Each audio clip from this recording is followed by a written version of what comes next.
पिछले एपिसोड में हमने देखा था कि रॉयल फैमिली के जो बंदे थे वो आ चुके थे सेंसर सिटी के ऊपर कब्जा करने के लिए, क्योंकि उनको लगा था कि चैंपियन मर चुका है तो सेंसर सिटी के ऊपर कब्जा करना उनके लिए बाएं हाथ का खेल होगा। लेकिन जैसे वो वहां पर पहुंच रहे होते हैं ना, एक कमाल की एंट्री मारते हुए चैंपियन वहां पहुंच चुका था। और यहाँ पर आने के बाद जितनी भी बदमाश आए हुए थे वो एक एक को चुन चुन कर मारता है कि आखिर तुम्हारी हिम्मत कैसे हुई जब मेरी सेंसर सिटी के अंदर मेरी परमिशन के बगैर तुम लोगों ने कदम रखा। वो किसी को नहीं छोड़ने वाला था, सभी को मार कर वो खदेड़ते हुए भगा चुका था। तो जैसे इसके बारे में सेंसर सिटी के एम्पायर को पता चलता है, वो डिसाइड कर कि मैं चैंपियन को छोड़ूंगा नहीं। जिस तरह से उसने हमारी रॉयल फैमिली की बेइज्जती की है और आज तक ये करता हुआ आया ना, उसका हिसाब उससे बराबर लेना है। उसका एंसेस्टर भी इसमें साथ देने के लिए तैयार था। ये दोनों मिलकर चैंपियन की फील्डिंग सेट करने वाले थे। जिसके बाद यहाँ से ये एपिसोड शुरू होता है। तो इस एपिसोड की शुरुआत में शादी की तैयारियां की जा रही थी, क्योंकि आज होने वाली है चैंपियन की शादी, वो भी यूनशन से। देखा था ना हमने लास्ट एपिसोड में कि यूनशन का भाई इस शादी के लिए तैयार हो चुका था, तो अब चैंपियन भी ये शादी के लिए तैयार होता है। इस वजह से इस शादी को अंजाम दिया जा रहा था।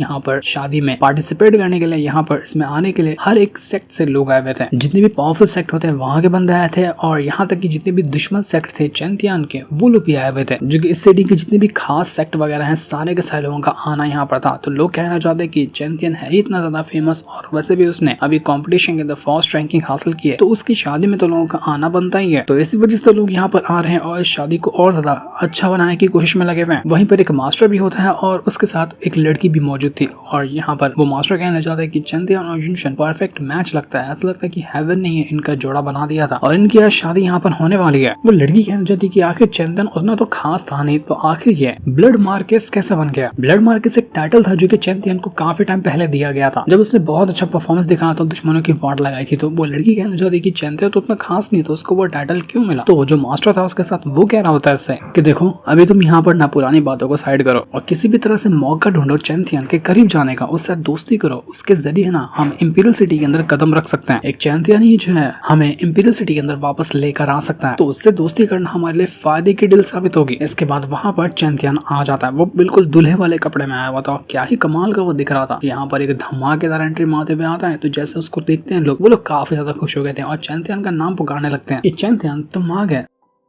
सभी लोग यहाँ पर उसको रिस्पेक्ट पेश कर रहे थे और उसको कांग्रेचुलेशन कर रहे थे कि कांग्रेचुलेशन आपको शादी के लिए। शादी की तैयारियां सारी की सारी कर दी गई है और आज यहाँ पर चैंपियन और यूनशन की शादी होने वाली है। जब चैंपियन यहाँ पर सभी लोगों को देखता है ना, तो वो कहने लग जाता है कि यहाँ पर जितने सारे सेक्ट हैं उनमें से कम मेरे दोस्त हैं और जितने भी मेरे दुश्मन सेक्ट है ना उनके बंदे आए हुए हैं। तो मुझे ऐसा क्यों लग रहा है कि ये शादी नहीं बल्कि एक सोची समझी चाल है, ताकि मेरे सारे के सारे दुश्मन सेक्ट यहाँ पर एक साथ मिल जाए और उनको मौका मिल जाए मुझे मारने का। तो इसके बाद हमें एक रात पहले का सीन दिखाया जाता है, जब यहाँ पर चैंपियन को बताया गया था कि उसकी शादी यूनशन के साथ कराई जाने वाली है। उसके दोस्तों ने सीधा चैंपियन से कह देते कि चैंपियन ये शादी नहीं है, ये एक जाल है तुम्हें फंसाने के लिए। वो दुश्मन तुम्हारे पर घात लगाकर बैठे हुए ताकि मौका मिलते तुम्हारी जान ली जा सके। तो चैंपियन कहना चाहता है कि हाँ मैं जानता हूँ कि शादी नहीं है और मैं ये भी जानता हूँ कि दुश्मन वहां पर होंगे, लेकिन मुझे पता है कि मुझे अब यहाँ से सीक्रेट रैम के अंदर जाना है। लेकिन मैं ऐसे खाली हाथ नहीं जाना चाहता। मैंने सोचा है कि सीक्रेट रैम के अंदर जाने से पहले मेरे जितने भी पुराने दुश्मन है ना सबको एक साथ निपटा दूं, और एक साथ दुश्मनों के मिलने का मौका मुझे कहाँ ही मिलेगा, वो भी सिर्फ इस शादी के अंदर मिलेगा। तो ठीक है, मैं इस शादी के लिए तैयार हूँ। जब शादी का नाम सुनकर सारे के सारे दुश्मन से एक साथ वहां पर आएंगे ना, मैं हर एक बंदे को जो मेरा दुश्मन है चुन चुन कर खत्म कर दूंगा, ताकि मेरे ऊपर से बोझ तो कम हो। यही रीजन था कि चैंपियन ने शादी के लिए हामी भरी थी। वो यहाँ पर शादी के लिए नहीं बल्कि अपने दुश्मनों को ठिकाने लगाने के लिए आया हुआ था। तो चैंपियन यहाँ पर आने के बाद कहने लग जाता है अपने सभी दुश्मनों से कि देखो तुम यहाँ पर आकर इतना दिखावा क्यों कर रहे हो। मुझे पता है कि तुम लोग शादी अटेंड नहीं करना है बल्कि मुझे मारने के लिए आए हो। तो मारना है तो डायरेक्ट आकर खड़े हो जाओ सामने। तो ये देखते साथ ही वो जो रॉयल फैमिली का एम्पायर था ना, सबसे पहले वो वहां पर आता है और यहाँ पर आने के बाद कहने लग जाता है कि चैंपियन पहचान लिया तुमने कि हमने कौन सा जाल बनाया था तुम्हारे लिए। देखते ही देखते कई सारे लोग चैंपियन को चारों तरफ से घेर चुके थे। बाकी के जो नॉर्मल लोग यहाँ पर आए थे ना, जिनको ऐसा कुछ प्लान के बारे में पता नहीं था, वो लोग हैरान रह जाते कि असल में हो क्या रहा है। हम तो शादी को अटेंड करने के लिए आए थे, यहाँ पर कौन सा बखेड़ा खड़ा हो रहा है। रॉयल फैमिली का जो वो एम्पायर था कहने लग जाता है कि देखिए आए हैं वे मेहमान लोग, यहाँ पर शादी अब नहीं होने वाली, क्योंकि शादी को कैंसिल करके इसको बैटल ग्राउंड बना दिया गया। क्योंकि यहाँ पर शादी के फंक्शन नहीं होंगे, खाली मौत की दहशत फैलेगी। क्या आप में से सारे के सारे लोग जानते हैं चैंपियन के बारे में? क्योंकि यहाँ पर जितने भी लोग मौजूद है उन सभी को चैंपियन का असली नाम नहीं बल्कि उनको ये पता है कि चैंपियन का नाम वू चैन है। तो वो रॉयल फैमिली का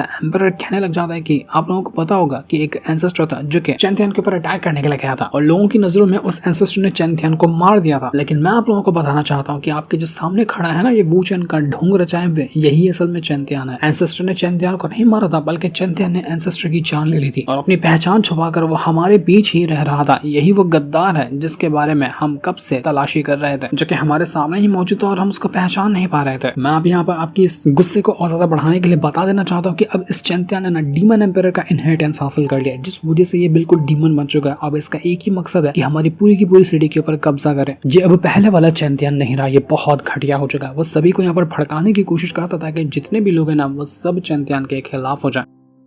वो कहता है कि आज तक जितने भी इंसानों ने चैंपियन के बारे में जानने की कोशिश की, उसकी सच्चाई सामने लाने की कोशिश की ना, हर एक इंसान को इसने मार डाला। सिर्फ इंसान को ही नहीं, उस इंसान के जानने पहचानने वाले हर एक को ये जान से मार चुका है। इतना ज्यादा घटिया आदमी है, तो इसको जिंदा रहना इंसानियत पे कलंक होगा। तो ये सुनने के बाद जितने भी लोग वहाँ पर मौजूद थे ना, वो लोग बिल्कुल हैरान रह जाते हैं। वो लोग कहने लग जाते हैं कि जब इससे पहले हमने चैंपियन को देखा था तो वो उतना ज्यादा कमाल का नहीं था, लेकिन जब इस वूचन को देखा तो हम इससे इंप्रेस हो चुके थे। ये तो बहुत ज्यादा कमाल का इंसान है, ये चैंपियन को भी बीट कर देगा। लेकिन अब जाकर पता चला कि जिस वूचन हम दूसरा इंसान समझ रहे थे वही चैंपियन निकला। रॉयल फैमिली का जो एम्पायर था वो कहने लग जाता है कि इस चैंपियन नाम के शैतान को खत्म करने के लिए ना हम सबको यहाँ पर एक टीम बनानी पड़ेगी। जब अगर हम एक साथ हो जाते हैं तो इसके बाद इसको मारना बिल्कुल आसान होगा, क्योंकि ये इतना स्ट्रॉन्ग है कि इसको अकेले नहीं मारा जा सकता। अगर हम एक साथ हो जाते हैं तो फिर एक दूसरे की हेल्प करते हुए इस जगह पर शांति बना सकते हैं, वरना ये चैंपियन आगे चलकर हम सबको मार डालेगा। लेकिन जितने भी लोग थे वो लोग अपने कदम पीछे करने लगे थे, क्योंकि उनको पता था कि तो वैसे भी वो चैंपियन का मुकाबला नहीं कर पा रहे थे। अब चैंपियन जब इतना ज्यादा स्ट्रॉन्ग बन चुका है तो अभी तो उसका मुकाबला करना बिल्कुल ना के बराबर है। तो इस चीज को देखकर चैंपियन कहना जाता है उस एम्पायर से कि क्या हुआ एम्पायर, हवा निकल गई क्या? इतने टाइम से तो प्लान बना रहा था, इतना लंबे लंबे चौड़े भाषण किया तूने, लेकिन अफसोस की तरह साथ देने के लिए कोई आया ही नहीं। सबके सब लोगों ने अपने कदम पीछे कर लिए, अब तू क्या करेगा? तो एम्पायर कहता है कि कोई बात नहीं, अगर सब लोग कदम पीछे कर देना, लेकिन अभी मेरे पास एक बंदा है जो मेरा साथ जरूर देगा। वो यहाँ पर आवाज लगाते हैं, लॉर्ड बायतियन को बुलाता है। वही बायतियन का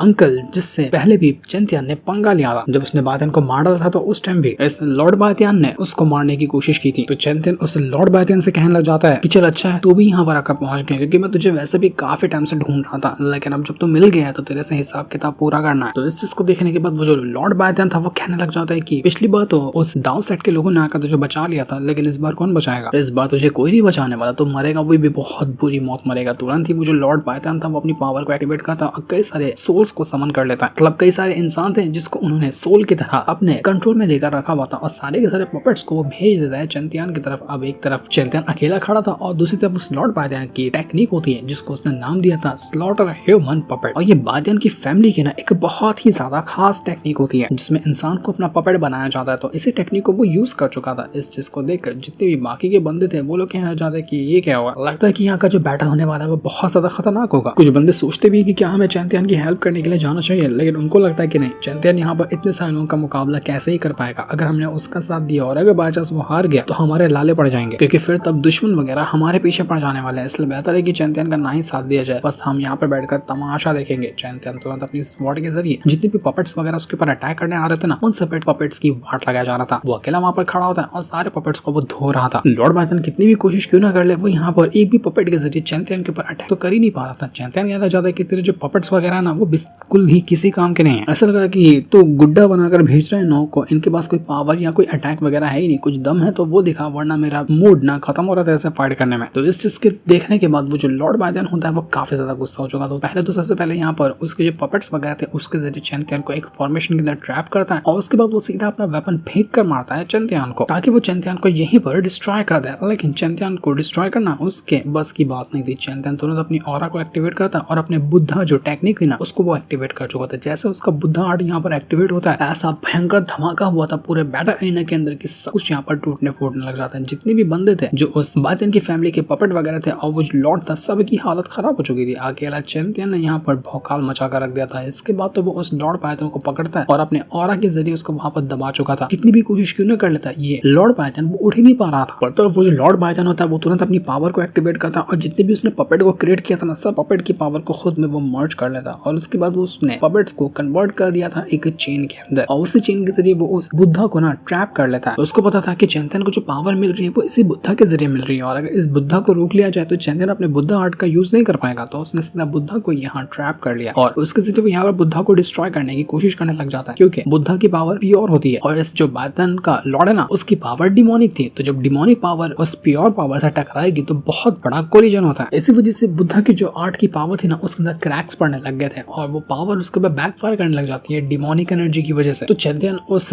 लॉर्ड बायतन से कहना चाहता है कि अरे अच्छा तू यहाँ पर डिमोनिक पावर का यूज कर रहा है, लेकिन तूने कुछ टाइम पहले ही कहा ना कि मैं डिमोनिक कल्टिवेटर भी हूँ। तो ठीक है, जब यहाँ पर बुद्धा पावर काम नहीं करे तो मैं सीधा अपना डीमन एम्पायर का इनहेरिटेंस यूज करने वाला हूँ। अब देखता हूँ कि तेरा जो डिमोनिक पावर है वो मेरे डीमन एम्पायर के इनहेरिटेंस के सामने क्या ही कर पाता है। चैंपियन तुरंत अपने डीमन एम्पायर की स्पिरिट को समन कर चुका था और जैसे उसके डीमन एम्पायर की पावर एक्टिवेट होती है, जितने भी अटैक उस लॉर्ड बायतन ने क्रिएट किया था ना, सब के सब डिस्ट्रॉय हो जाते हैं। कुछ भी अटैक वहां पर काम ही नहीं कर पाया। तो लॉर्ड बायतन दंग रह जाते कि भाई ये क्या हुआ, यहाँ पर मेरे से सारे अटैक को कैसे डिस्ट्रॉय कर दिया, इसके पास इतनी भयंकर वाली डिमोनिक पावर कैसे आई।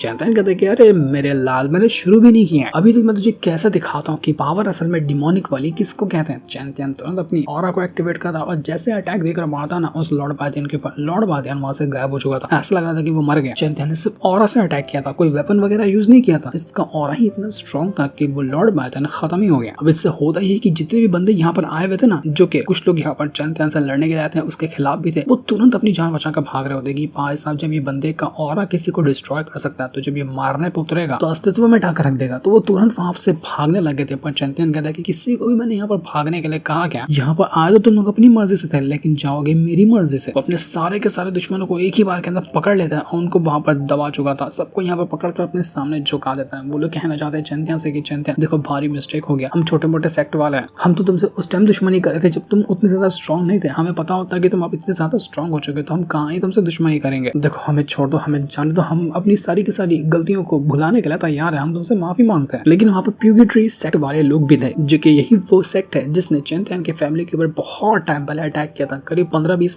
एपिसोड चल रहा था ना उस टाइम की बात है। तो प्यूगेट्री सेक्ट वालों ने इतने सारे यानी कि टोटल 132 मेंबर जो चैंपियन की फैमिली के थे, उसके कजन वगैरह, उसके सिपाही वगैरह, उनको मारा था। तो चैंपियन कहता है कि बाकी को तो छोड़ो, मैं उनको छोड़ भी सकता हूँ लेकिन प्यूगेट्री सेक्ट वालों को मैं कभी नहीं छोड़ूंगा। वो तुरंत ही प्यूगेट्री सेक्ट का जो मास्टर होता है ना, उसको अपने फार पावर के जरिए ही वहां से गायब भी कर देता है। वो उसको मार ही चुका था। वो जो मास्टर और लड़की यहाँ पर आए हुए थे ना कुछ टाइम पहले, जो चैंपियन से दोस्ती का हाथ बढ़ाने के लिए आए थे, वो लोग भी यहाँ पर चैंपियन के सामने माफी मांगने लग जाते कि हमारी बाइली फैमिली गलती से इस रॉयल फैमिली वालों का साथ देने के लिए तैयार हो गई थी, लेकिन हमें नहीं पता था कि इतना बड़ा इसका अंजाम हमें भुगतना पड़ेगा। हमें पता होता है कि तुम चैंपियन हो तो हम कभी यहाँ पर नहीं आते, हम तो वोचन समझकर यहाँ पर आए थे, हमें माफ कर दीजिए। हम आपके सामने जो बोलेंगे आप वो करने के लिए तैयार है, बस हमारी जान बख्श दीजिए आप। मेरी बेटी आपको बहुत ज्यादा एडमायर करती है, आपके जैसा बनना चाहती है, अगर चाहो तो मैं आपको उसको दे देता हूँ, आप उसको अपना गुलाम बनाकर रखना, जिस तरह से चाहो उस तरह से आप उसको रख सकते हैं। लेकिन चैंपियन एक ही पल के अंदर दोनों के बाप बेटी जो होती ना गला काट कर उनको खत्म कर देता, क्योंकि ये लोग उसी रॉयल फैमिली के साथ मिलकर चैंपियन और उसकी फैमिली के ऊपर अटैक करते हुए उनका जो सीक्रेट ट्रेजर है ना, फैमिली ट्रेजर, उसको छीनने के लिए कुछ टाइम पहले आए हुए थे। जो पहले से एपिसोड देखते हुए आ रहे हैं उनको ये बाइली फैमिली वाले याद होंगे। तो चैंपियन इनको भी कैसे छोड़ सकता है, वो इनको भी यहाँ पर काट कर खत्म कर चुका था। अब सिर्फ लास्ट में बचा हुआ था वही रॉयल फैमिली का एम्पायर। तो रॉयल फैमिली के एम्पायर की तो फटकर हाथ में आ जाती कि चैंपियन मुझे भी उतनी बुरी तरीके से मारेगा। लेकिन चैंपियन यहाँ पर उस एम्पायर जो होता है ना रॉयल फैमिली का, उसको यहाँ पर टारगेट नहीं करता। वो आवाज लगाते हुए कहते हैं कि रॉयल फैमिली के एंसेस्टर